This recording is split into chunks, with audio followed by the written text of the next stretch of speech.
DATV, and the Greater Dayton Area League of Women Voters present Meet the Candidates, your chance to learn about the candidates running for office in the November election.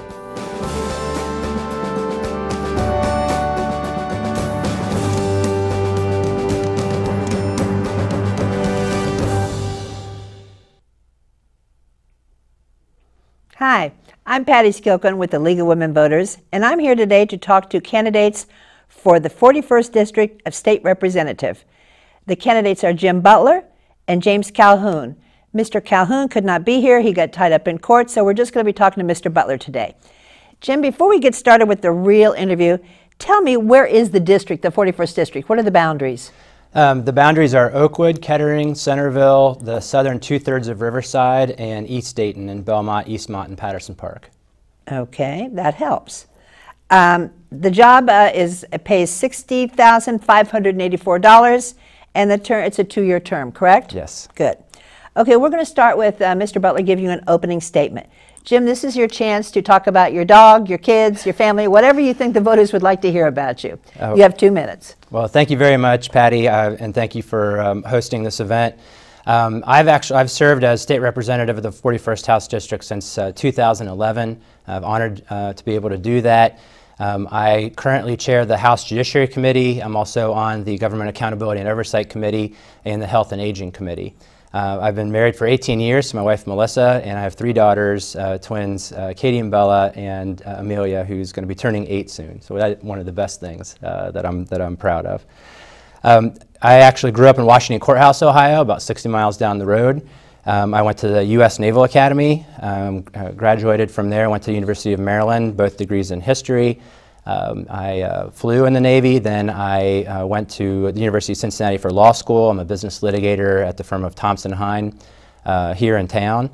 And I think just to open up, I think we have a lot of big problems in our state that are desperately in need of reform, from healthcare costs and healthcare access to education. Our education system really needs reform. Our criminal justice system needs massive reform. A heroin epidemic. We have our tax system, I think, needs massive reform as well, and infrastructure. So these are really big problems, and what's standing in the way of fixing them isn't a Republican versus Democrat. It's really not a partisan fight at all. It's the power of special interest. Special interests really have an iron grip on our system, both at the state level and the federal level, and of course they want the system to continue because they're making lots of money on the way the system works now. So they have tremendous power over especially ambitious career politicians that they're looking to get ahead. They're looking to get to the next office. So I think we really need to come together. We need to work together to make those changes that are going to be helpful to the people instead of just our own political careers. Thanks, Jim. Let's talk a little bit about environment, fracking, climate change. They're all kind of interrelated. Things that we do affect the environment. Fracking is a big part of the national conversation lately. Do the economic benefits outweigh the environmental issues? There have been 14 serious accidents in Ohio because of fracking that caused explosions, toxic air, evacuations, fires. And the Government Accountability Office claims that we have a very bad track record for safety on these issues, including the wastewater wells that are used after the fracking. Exactly. This is when they're pumping toxic and radioactive water and chemicals into the soil, into deep down, to get rid of it. They don't know what else to do with it. One of them was found recently within 50 feet of a residential well. Give us your broad thoughts, and you've got 2 minutes to do so. I think I just used 2 minutes to ask them the question. 2 minutes to tell us how you feel about climate change, fracking, the environmental issues. I absolutely think it's extremely important that we protect our environment, and you're right, there's a lot of parts of it that are interconnected, and the most important thing I think is pollutants. I mean, pollutants cause disease, they're harmful to our health, and not just in fracking fluid, which I'll get to in a minute, but in a lot of other things like cleaners and foods. I think we need a lot more transparency. Again, back to that special interest. We have special interests out there. They're trying to make money But we, as the elected representatives, need to look after the people, and that is really important when it comes to safety. A lot of this are federal issues, but there are things on the state level that are really important, and you brought up an extremely important one, which is fracking fluid and wastewater from the waste. We actually passed in 2012 one of the strongest fracking regulation laws in the country in order to make sure that we have safe drilling of the fracking wells and disposal. But as part of that, and I pushed very strongly so that the fluid that's in the fracking waste fluid is identified and given to the state. Every part of what's in there is given to the state. Right now, that's not the case. They're considered trade secrets. And I think that that's wrong. We, especially in responding to any accidents that happen, need to know exactly what's in this wastewater, and so we can respond appropriately if there is an incident, and we need to make sure so we can regulate the disposal of fracking waste. Now, fracking waste has been injected into Ohio's ground for many, many decades. Fracking is not new. Horizontal fracking is a new technology. There's been vertical fracking for a very long time, and we've imported wastewater into our state from Pennsylvania and West Virginia mainly for decades, and the fees that are paid in order for them to inject their wastewater into our ground are completely paltry. It's really ridiculous. So I am fighting to raise those fees significantly so that we can make sure that we're not getting wastewater from other states coming into our ground, but give a refundable tax credit for Ohio wells so that we still are incentivizing the drilling that happens in our state, because I do think it's an economic benefit to our state. Thank you, Jim. Let's switch subjects drastically here. Food insecurity. I think you could describe food insecurity as not knowing where, when, or if you're going to eat again, which is pretty terrifying. Ohio is 6th in the country. We're not doing well in this area. Does government have a role, and what should that role be? I absolutely think it has a role. This is something that's extremely important again, and as you mentioned, we have a very big problem with it. And in Columbus, we actually have increased funding dramatically for food banks and for school food programs. In fact, just this past budget, we increased the funding for food banks. We more than doubled it, 129% increase in funding. Really exactly what they requested receiving in order to adequately deal with the problem, but that's only in the short term. We can't just keep reacting to the underlying problem of hunger in our community, but we need to address long-term solutions. And that's poverty. We have a horrible problem in our state and around the country with poverty, intrinsic poverty, that's not going away and actually is getting worse in many cases. So we need to look at exactly what's causing that, and that's our economy. We need to have good jobs that are well-paying, that come into our community where everybody's wages are rising.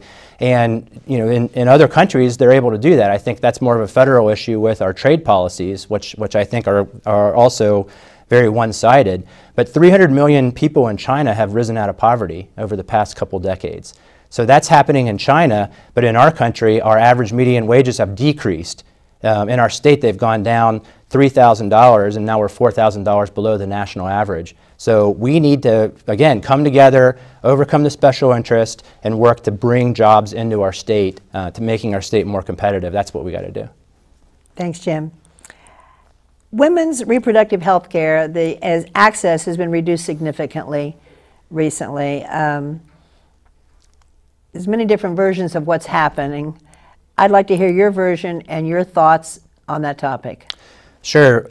Well, the access to preventative care, to pap smears, to mammograms, this is something that we've increased funding dramatically. A lot of that's paid through Medicaid in terms of having access. So that funding has been increased, and in addition, we've actually focused on prenatal care. Senator Jones has really been at the forefront of that fight, and recently, this past week actually, there was a bill passed in the Senate, which I look forward to passing in the House, that even further increases funding for prenatal care. So there is quite a bit more funding available, and actually more access to care. That's really an important problem that we can't talk about in 2 minutes for healthcare in general, because our healthcare system is really broken, and one of the biggest problems is really there's not access to care for anybody, but especially those at lower incomes because of the way Medicaid works, and that's something I've been working very hard to try to fix and address. Thanks, Jim. Let's talk about marijuana. There's medical, there's recreational. Should it be criminal? Should it not be criminal? Who gets it? Who gets to grow it? Who gets to buy it? How do they buy it? How do they get permission to grow it? What can you tell us about your position on marijuana? Well, Patty, I actually voted against the recent medical marijuana bill that the state passed because I don't think it's medical. How it was passed, it's really kind of the pseudo-recreational use, where if you're going to pass something as a medicine, if that's going to be what you're doing, you actually need to do the clinical trials to make sure that the dosing is correct, there's not drug-drug interactions, all the different things that the FDA does. And I would have certainly supported having more, an Ohio FDA, if the national FDA is not doing their job, having a somewhat Ohio type of FDA where they're able to conduct these clinical trials and then actually approve various medications. It doesn't have to just be marijuana, that have been proven safe, and we know what they're going to do when they interact with other drugs that might be in your system, all the different things and warning labeling that are out there. So that's something I think is important. If we're going to do recreational, I think we have other states out there, in Colorado and Washington State, they've made it legal in their state for recreational use. We're going to get a lot more data over the next few years. We're already starting to see some data come in. And then I think that's a decision that the people of Ohio should make via referendum if we're going to have a major legalization of marijuana in this case occur. Thanks, Jim. Well, now it's time to wrap it up. You've got 2 minutes to ask the voters to vote for you and answer any question that I've missed that you think you need to speak to, and you have 2 minutes to do so. Well, thanks, Patty. As I mentioned, there's many parts of our government that are broken, both on the state and the federal level. But really the biggest problem, I think, is that I blame the elected officials, ultimately. The special interests out there are going to lobby for whatever their interests are. Of course, they want to keep making money, and they have a right to do so. We have freedom of speech. But the buck stops with elected officials. And the problem that we have is we have too many people in Columbus who are either looking to further their own career, they're looking to get to the next elected office and eventually be, governor or president of the United States or whatever that might be, or they operate out of fear because they don't want to lose their position. And what ends up happening with that is far too many, and even potentially even a majority of your elected officials in Columbus and in Washington are not putting the people first. We have to have people who are servant leaders, who are there just to serve the people and not to serve their own political futures. I will never operate in that manner. I will always operate and try to serve the people of my state and my country. And this is a very tough fight. I mean, corruption's been around for a long time, and special interests have been around for a long time.